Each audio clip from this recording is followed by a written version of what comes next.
Mayong adlaw ipapahulay kan ninyong tanan mga kaigsuunan ug mga kaigalaan nga nagasunod nining atong television nga program Takna sa Pagtuon.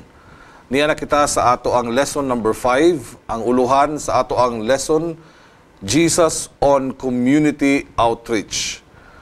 Og sa dili pa ta magsugod ato kaning pagaunahan pinaagi sa pagampo uban ni Ma'am Pinky. O Diyos na mong amahan na ikaw sa kitasan sa imong mga langit, amo ikaw gidapit o among gipangayo nga imong balang espiritu mag-aabre sa among mga hunahunag kasing-kasing nga makasabot kami sa leksyon nga among pagatun-an karong adlaw nga hinapawon ta Dios sa among kinabuhian kini. Panalangin ni ang tanan namong mga kigsuunan o mga tigpaminaw pinaagi ning takna sa pagtuon nga kami tanan mahiusa diha kanunay sa imong mga panalangin. Salua kami o Dios sa among mga kasaypanan aron kami takos pagdawat sa imong gisaad nga panalangin kay amo kining giampo sa ngalan ug gahom ni Ginoong Hesus nga among manluluwas. Amen. Amen.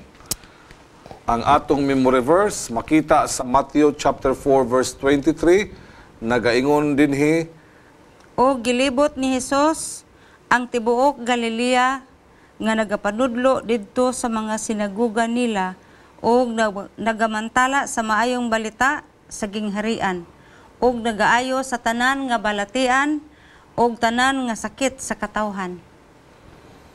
Ang nakanindot ani nga bersikulo Pastor Asoy og Ma'am Pinky tungod kay kumplito kayo ang pagministeryo ni Ginoong Hesukristo. Kung inyong mabantayan ang mga action words nga gigamit dinhi, Jesus went about, iyang gilibot o niya teaching, naapay preaching, naapoy healing.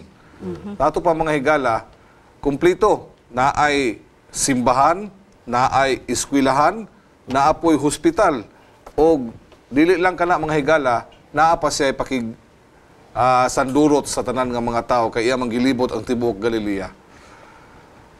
Nindot ang ministeryo ni Ginoong Hesukristo. Anita sa mission statement, nganong kanima iyang gipili mga higala nga klase sa pagministeryo. Ato kung pamalandungan ang Lucas 4:16 ngadto sa 19. Og miadto siya sa Nazaret, diin siya nagatubo og ingon sa iyang nabatasan misulod sa sinaguga sa adlaw nga igpapahulay og mitindog sa pagbasa. 17. Og gihatag kaniya ang basahon ni Isaias nga manalagna og sa nabuklad niya ang basahon. Hingkit aniya ang bahin didto nahasulat. Ang espiritu sa Ginoo aniya kanako tungod kay iya akong gidihog aron sa pagbantala sa maayong balita ngadto sa mga kabus. Iya akong gisugo sa pag-ayo sa mga masulubong kasing-kasing, sa pagwali sa kagawasan sa mga bihag, o sa pagpahiuli sa igtatanaw sa mga buta, sa paghatag kagawasan sa mga gipiutan, o sa 19 sa pagbantala sa nahimot ang tuig sa Ginoo. Mo kani mga higala ang mission statement sa ni Ginoong Hesukristo. O nagwonder ko kung maubak hapon di ang ato ang mission statement sa atong mga kaiglesiyahan. Pastor Asoy. Dapat lang, Pastor Gingging, kanimang kong mission statement ni Jesus, dapat mao ni ang sundon sa tanang mga kaigsuunan kay sa aki kaingon ganina, kanang ang ato manggong church dapat naaani. Gani sa atong church naaman gini siya, di ba? Kung maingon kag teaching, Pastor Gingging, naaman tayo mga eskwelahan. Di ba? Kung maingon ka og healing, naaman tayo mga hospitals. Dayon og maingon kag preaching, of course, naatay mga churches. Dapat kompleto unya gisumpayan diha og sa pagtagbo sa tanan nga panginahanglan. Sa tanan nga nanginhanglan. Si Ginesus ang iyang pagwali kanimang kog magwali, no? Dili man tingali kaayo ta epektibo sa atong wali kung taman ra ta sa istorya. Dili man maayo nga magwali ka taman ra ka sa istorya. Dapat ang imong wali inubanan og lihok, inubanan sa buhat. Maayo ka musulti, maayo ka muwali, din dili ka kabalo mutabang sa uban, walay pulos ng imong wali. Dili na epektibo imong wali ngano man. Wala man nimo agi kinabuhi, pero si Jesus mismo naa say teaching, naa say healing, naa say preaching. Of course una nagpreach siya sa tanan nga paginahanglan sa tanang klase sa sakit ug sa tanang mga unsa paginahanglan sa mga tao iyang gihibalag og gitagbo. Mao na ang estilo ni Hesus sa iyang pagministeryo. Mao pod na ang dapat masunod sa mga iglesia. Ang di ba ang atong emphasis karon sa atong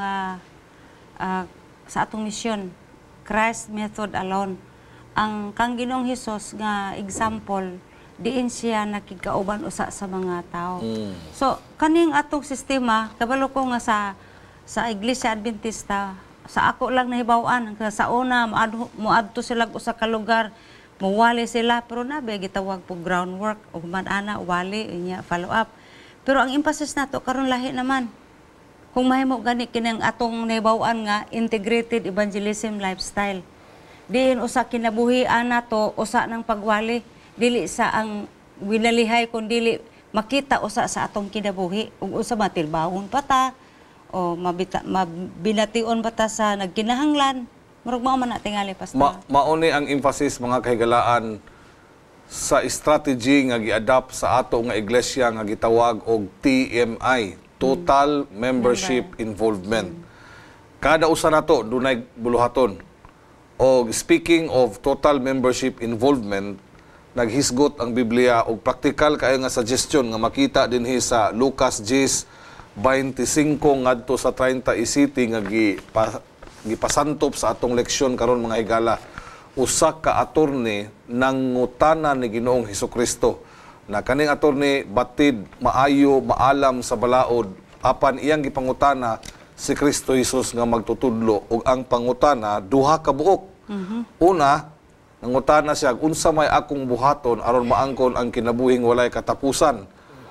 Ug pinaagi niini gitubag siya ni Ginoong Hesus nga nagaingon nga higugmaon nimo ang imong Dios sa tibuok mong kasing-kasing, sa tibuok mong hunahuna o sa tibuok mong kusog. Ug ang ikaduha sama niini nga higugmaon mo ang imong silingan. Og nangutana ang attorney, kinsa man ang akong silingan? Duha ka pangutana.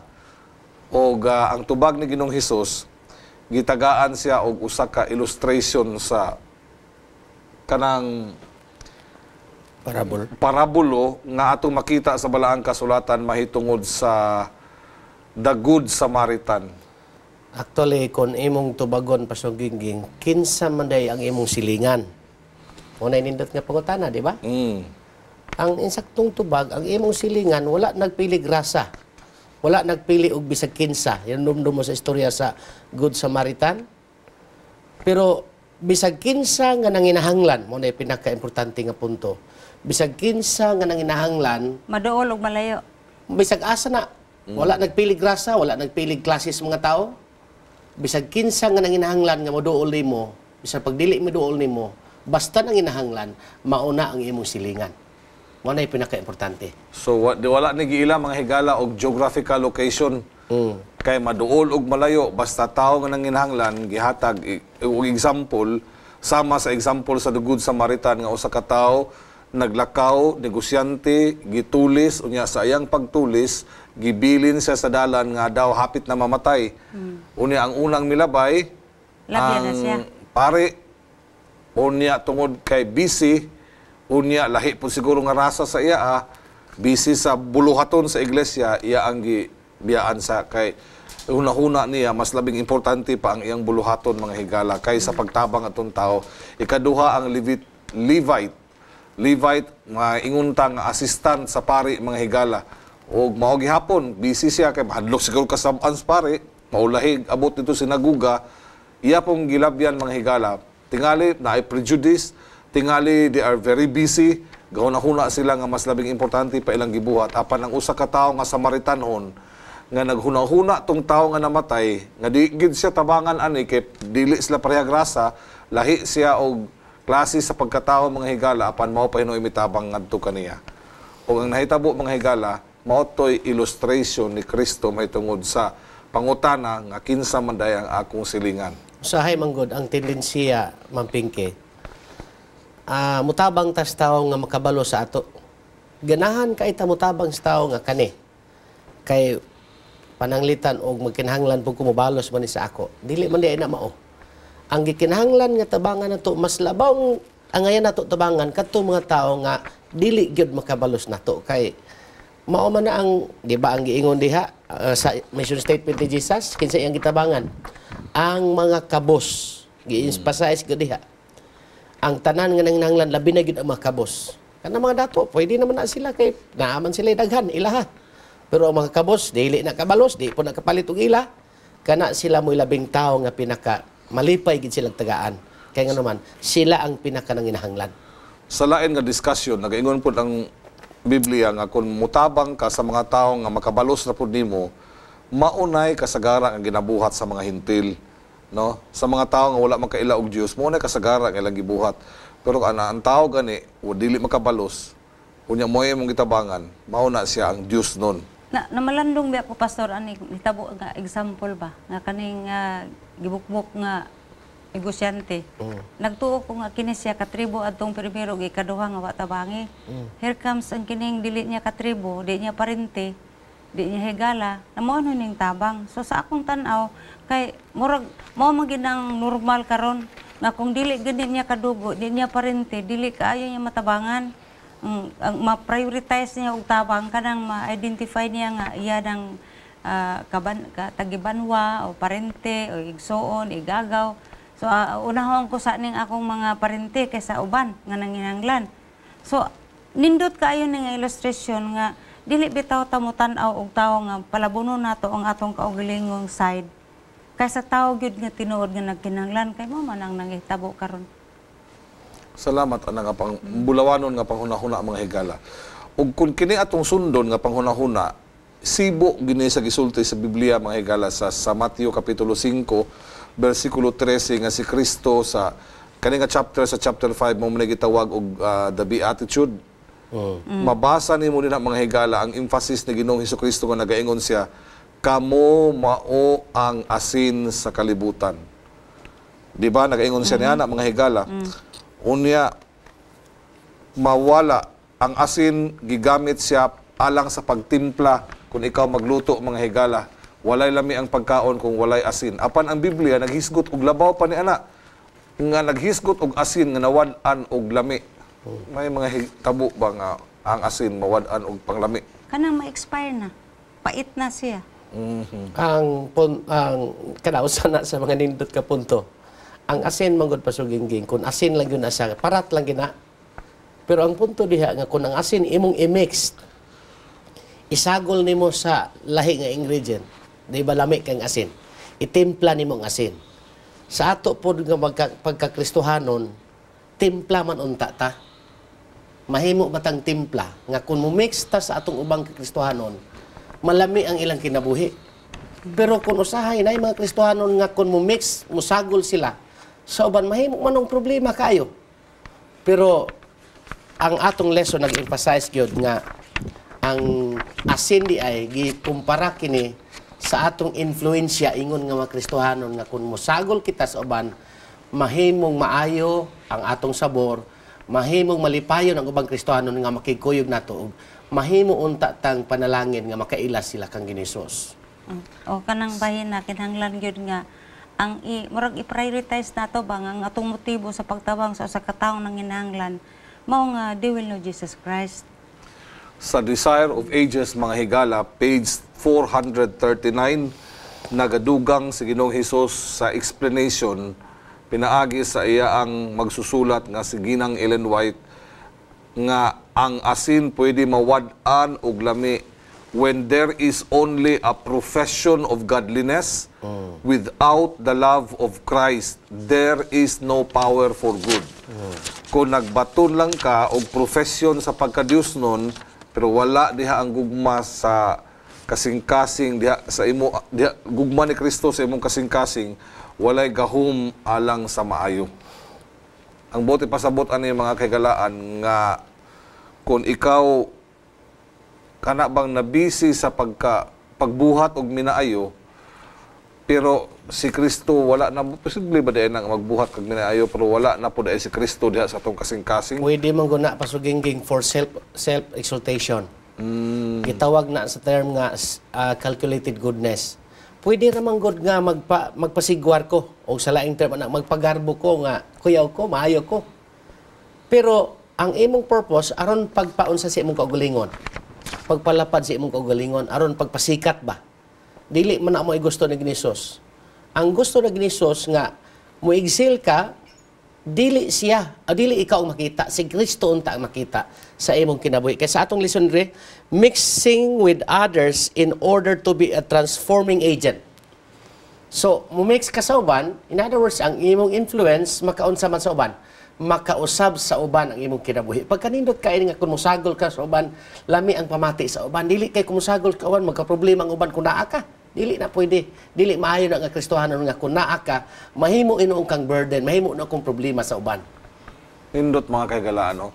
So kita di ay gi-design sa Ginoo nga panimpla ngadto sa uban. Pwede kag tamis, pwede po kag parat sa imong kaugalingon, parat ra gyud ka. Dili kay nindot kung ikaw ra, no? Kay kinahanglan man ka nga para panimpla. Gadala ka og lami sa pagkaon, gadala ka og lami ang influensya nimo nga gidala diha sa komunidad og sa mga kahigalaan nimo, magadala siya mga kahigalaan og ikaayo.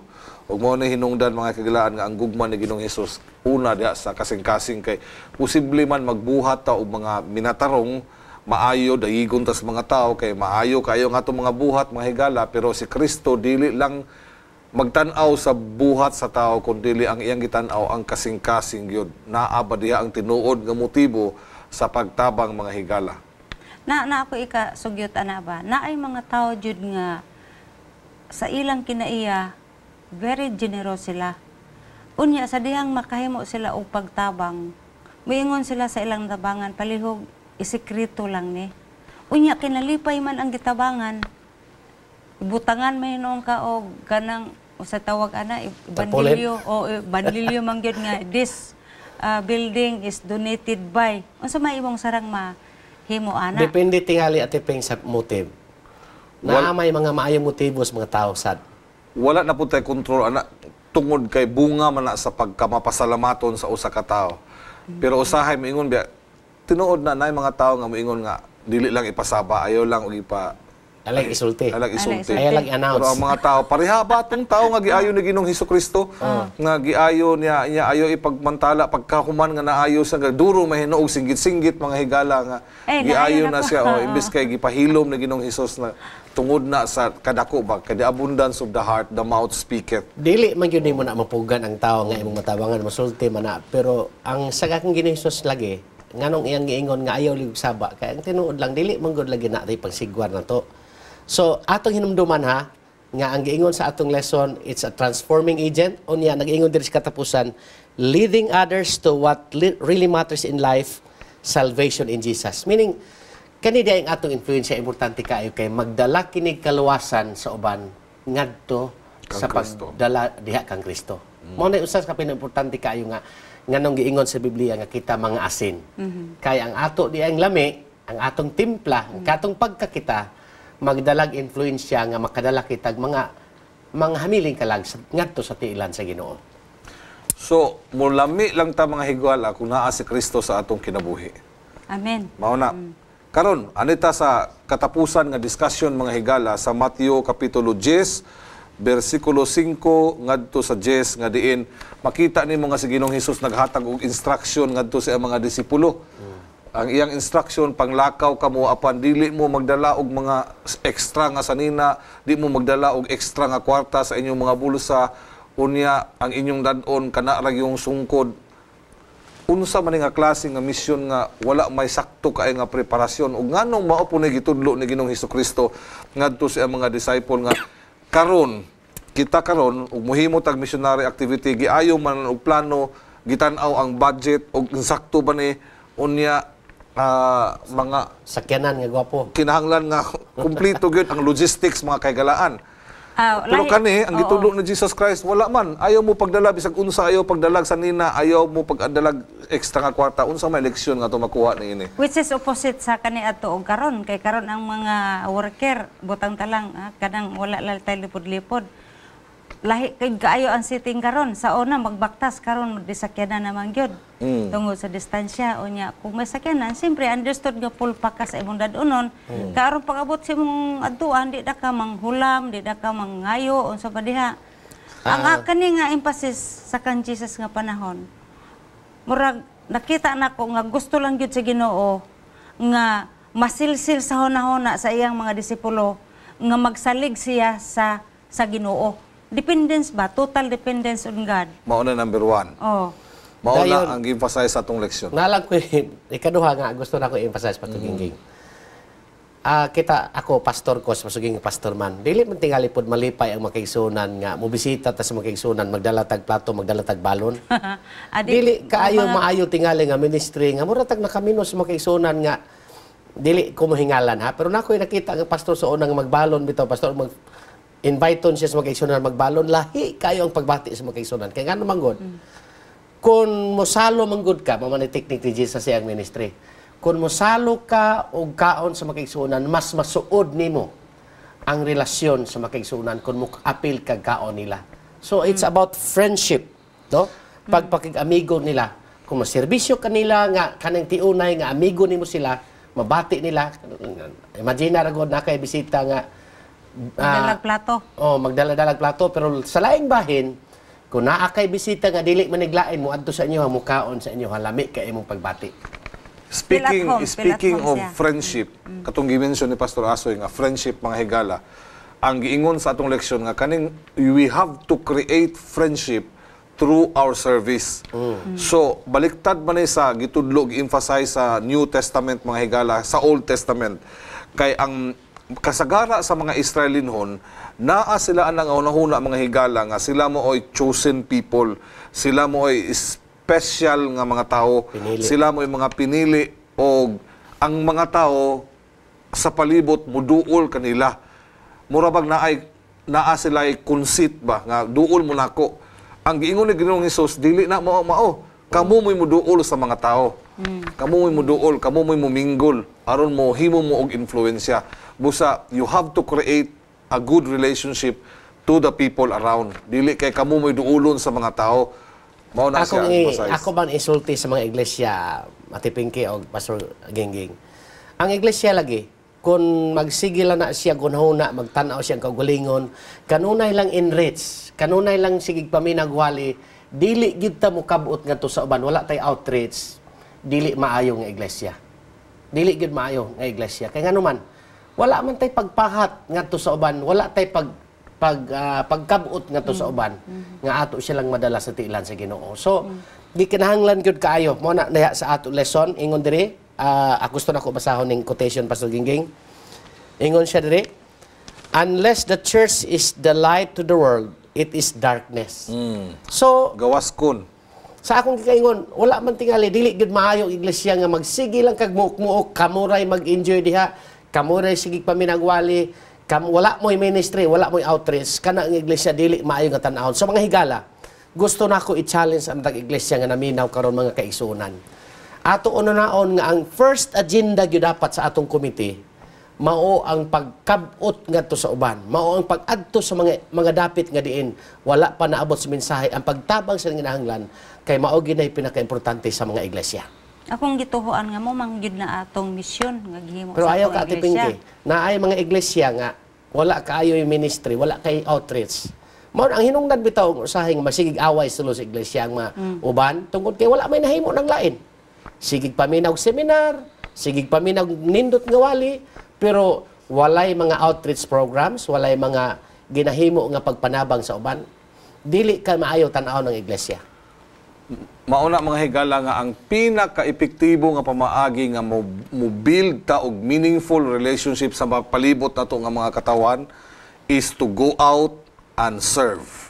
Maura gini pamaagi mga higala sama ni Ginoong Hesus nga siya migawas gikan sa langit nga puloy-anan niya nanaog og miserbisyo sa mga katawhan o hinaot pa nga ang iya ang pamaagi, mo'y atong sundon nga pamaagi, aron kita makahimo og kanang meaningful nga relationship sa ato nga mga kaigsuunan nga wala pa intaw na kaila kang Ginoong Hesukristo ug katong naapa sa kangitngitan. Mauna nga atong sundon ang gitudlo ni Ginoong Hesus diha sa iyang pagtulunan sa John chapter 4 verses 35 to 39, mahitungod sa pang-uma nga ang pamaagi di ay nga mag-umata, mao nga i-prepare na to ang soil, atong itanom, then atong inurture, human ang nurture, ang harvest.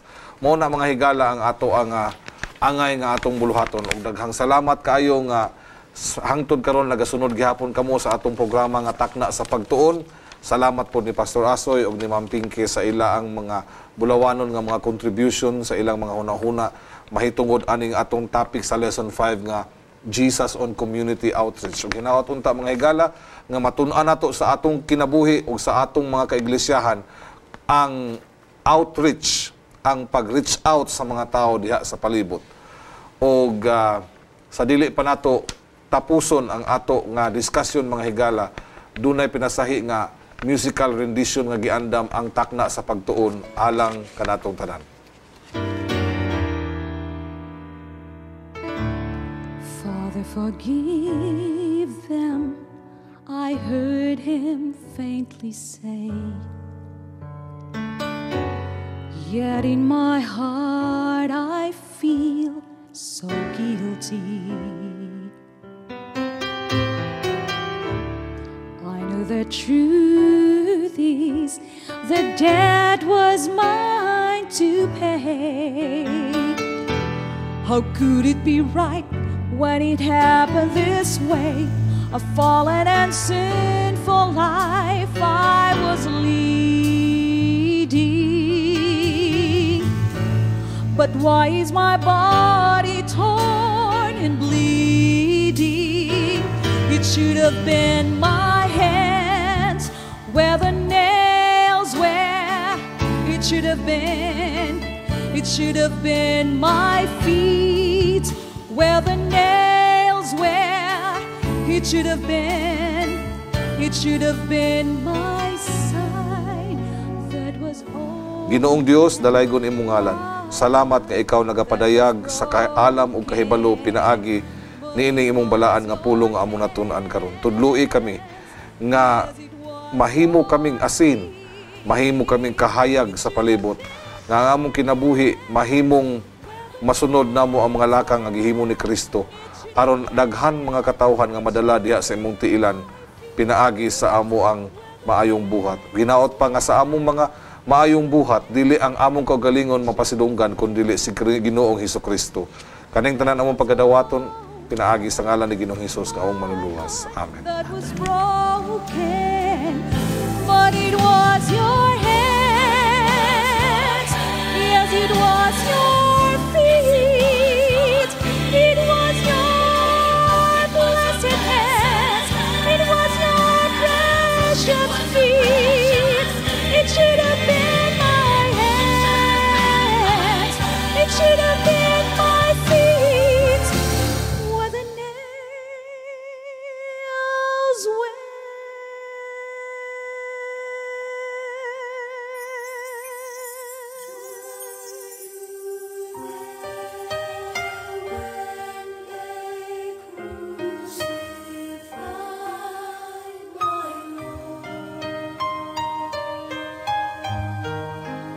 Were you there when they crucified my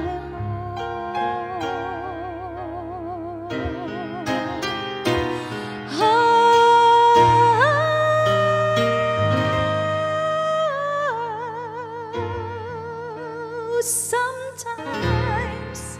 Sometimes it causes me.